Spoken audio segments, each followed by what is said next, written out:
एक खूबसूरत से जंगल में रानो चिड़िया अपने खेत में सब्जियों की खेती करती थी और उन्हीं सब्जियों को तोड़कर वो बाजार में बेचा करती और उन सब्जियों को बेचकर जो उसे पैसे मिलते उनसे वो अपना पेट भरती थी। बेचारी रानो चिड़िया दिन रात अपने खेत में मेहनत करती ताकि उसकी खेती को कुछ नुकसान न हो। वहीं उसी जंगल में एक आलसी और चोर कालू कौवे के परिवार रहता था। उसकी पत्नी गोरी कौवी और उसका बेटा जग्गू भी अपने बाप की तरह ही चोरी करने में माहिर थे। वो पक्षियों के खेतों और उनके घरों में से भोजन चुराते थे। एक दिन कालू कौवे का परिवार एक घने पेड़ की छाव में बैठे हुए थे।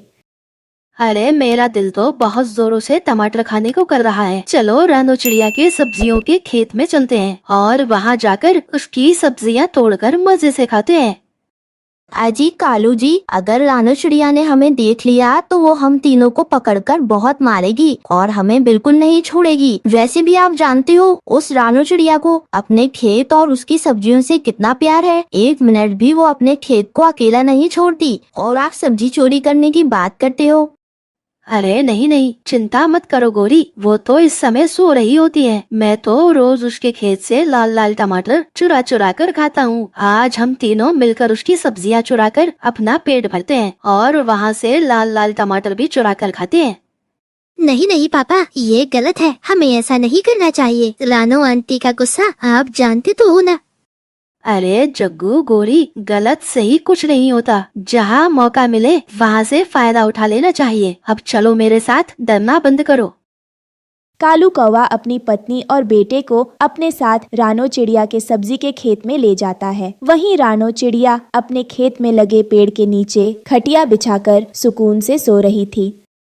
सुनो गोरी जग्गू, तुम दोनों थोड़ी देर के लिए यही बैठो। पहले मैं जाता हूँ और कुछ सब्जियाँ चुरा कर लाता हूँ। उसके बाद तुम दोनों भी मेरे पीछे पीछे आ जाना। कालू जी जल्दी आना, मुझे बहुत डर लग रहा है।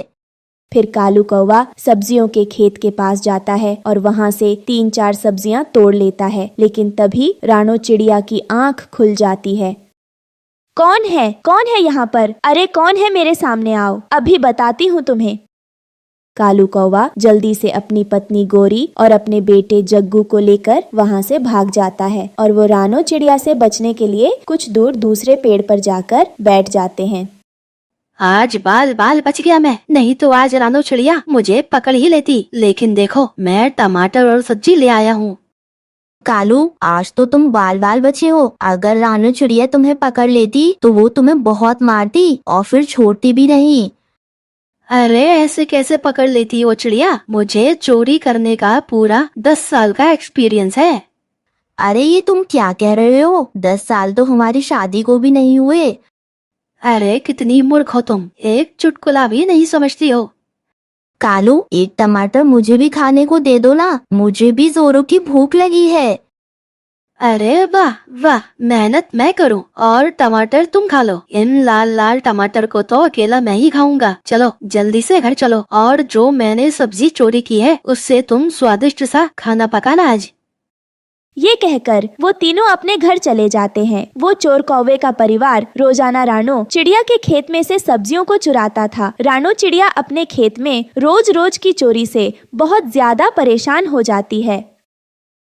पता नहीं कौन चोर पक्षी है जो रोजाना मेरे खेत में से सब्जी चोरी कर रहा है। उसकी इस रोज रोज की चोरी से मुझे बहुत नुकसान हो रहा है। एक बार मेरे हाथ तो लग जाए, फिर ऐसा सबक सिखाऊंगी कि उसकी 7 पुश्तें याद रखेगी। अब कालू का बेटा जग्गू भी चोरी करने में माहिर हो गया था। एक दिन वो रानो के खेत से सब्जी चोरी करके अपने घर लाता है। अरे वाह जग्गू, अब तो मुझे कोई चिंता नहीं है। अब तो मेरा छोटा सा जग्गू भी चोरियां करने लगा है। अब तू अपनी मम्मा को बढ़िया बढ़िया चीजें चोरी करके खिलाना। हाँ गोरी, तुम बिल्कुल सही कह रही हो। अब तो हम दोनों चोरियां करेंगे, एक मेरा बेटा जग्गू और एक मैं। घर में बहुत सारी चीजें जमा हो जाएंगी। बेटा शाबाश, ऐसे ही बड़ी बड़ी चोरियां करना और अपने कौवा खानदान का नाम बहुत ऊपर लेकर जाना।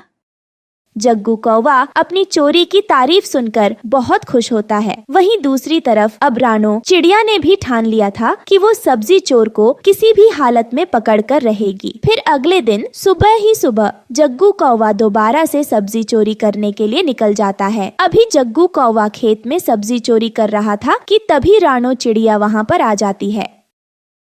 अच्छा, तो जग्गू तुम हो वो चोर जो रोज मेरी सब्जी चोरी करके ले जाते हो। मैं जंगल के सभी पक्षियों को जरूरत पड़ने पर सब्जी बांटती रहती हूँ, उसके बावजूद भी तुम लोगों की भूख खत्म नहीं होती और मेरे खेत से मेरी इतनी मेहनत से उगाई हुई सब्जी चोरी करते हुए तुम्हें शर्म नहीं आती। मैं तुम्हें अभी बताती हूँ। ये कहकर राणो चिड़िया जग्गू कौवे को पकड़कर उसे रस्सी। ये पार्ट 1 था। पार्ट 2 देखने के लिए हमारा चैनल सब्सक्राइब करें और अगली वीडियो का वेट करें।